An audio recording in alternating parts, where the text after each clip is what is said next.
गांव का नाम था सरस्वतीपुर। वहां का हर व्यक्ति सरल जीवन जीता था। खेतों में मेहनत करता, शाम को अपने परिवार के साथ बैठता और भगवान का धन्यवाद करता। लेकिन इसी गांव में एक व्यक्ति था जो बाकी सबसे अलग था। उसका नाम था गोपाल। गोपाल का मन धन दौलत की भूख से कभी नहीं भरता था। उसे लगता था कि पैसा ही दुनिया की सबसे बड़ी ताकत है, जबकि गांव के लोग संतोष में जीवन जीते। गोपाल का मन हर समय यह सोचता रहता था कि कैसे अधिक से अधिक संपत्ति बटोरी जाए। उसके पास पहले से ही 2 खेत थे, एक पक्के घर में रहता था और एक बैल की जोड़ी भी थी। लेकिन वह अपने पड़ोसी की जमीन पर नजर रखता था। वो चाहता था कि कोई भी साधन अपनाकर वो जमीन भी उसके कब्जे में आ जाए। एक दिन वह अपने पुराने मित्र रघु के पास गया। रघु एक चालाक और थोड़ा बहुत काला काम करने वाला व्यापारी था।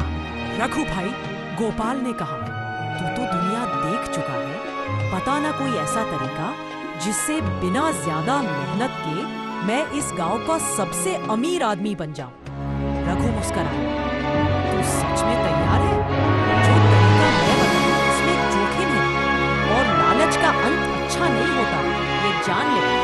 गोपाल ने बिना झिझके कहा, जो भी हो बता दे, मैं सब कुछ करने को तैयार हूँ।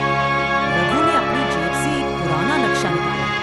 ये है उस पहाड़ी मंदिर का नक्शा, जहाँ लोगों के अनुसार एक छिपा खजाना है। परंतु वहां जाना आसान नहीं, और खजाना तभी मिलता है जब इंसान अपनी सबसे बड़ी कमजोरी छोड़ दे। गोपाल के चेहरे पर लालच चमक उठा। उसकी आंखों में खजाने के सोने की चमक नजर आने लगी। मैं चलूंगा, गोपाल बोला, जो होगा देखा जाएगा।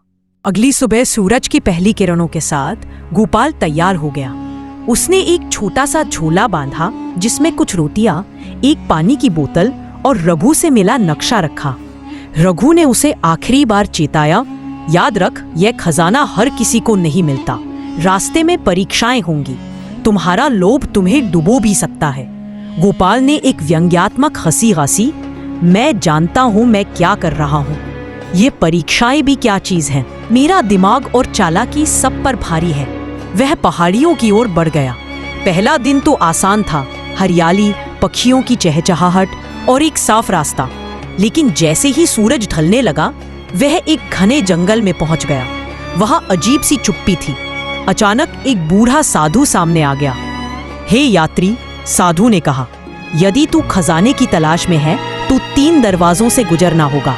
हर दरवाजे पर तुझे अपनी एक कमजोरी छोड़नी होगी। क्या तैयार है? गोपाल ने कहा, हाँ तैयार हूँ, पर मैं क्यों मानूं कि तेरा कहा सच है? साधु मुस्कुराया। लालच में आंखें बंद हो जाती हैं और सच्चाई दिखाई नहीं देती। फिर भी निर्णय तेरा है। साधु गायब हो गया और गोपाल के सामने एक पत्थर का द्वार प्रकट हो गया। उस पर लिखा था, पहला दरवाजा, छोड़ो अपनी जुबान का झूठ, वरना आगे रास्ता नहीं खुलेगा।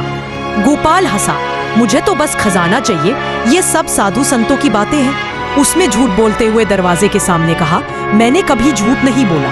दरवाजा बंद ही रहा।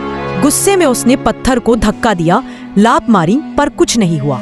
आखिर थक हार कर उसने सच्चे मन से कहा, ठीक है, मैंने हमेशा झूठ बोलकर ही फायदा उठाया है। मैं स्वीकार करता हूँ कि मेरी जुबान मेरी सबसे बड़ी कमजोरी रही है। तभी दरवाजा धीरे धीरे खुल गया। गोपाल हैरान था, लेकिन उसने सोचा, शायद इस सब में कुछ तो सच्चाई है, पर मैं अब भी वही रहूंगा जो मैं हूं। खजाने के बाद सब ठीक कर लूंगा। उसे यह एहसास नहीं था कि यही सोच उसकी सबसे बड़ी भूल थी।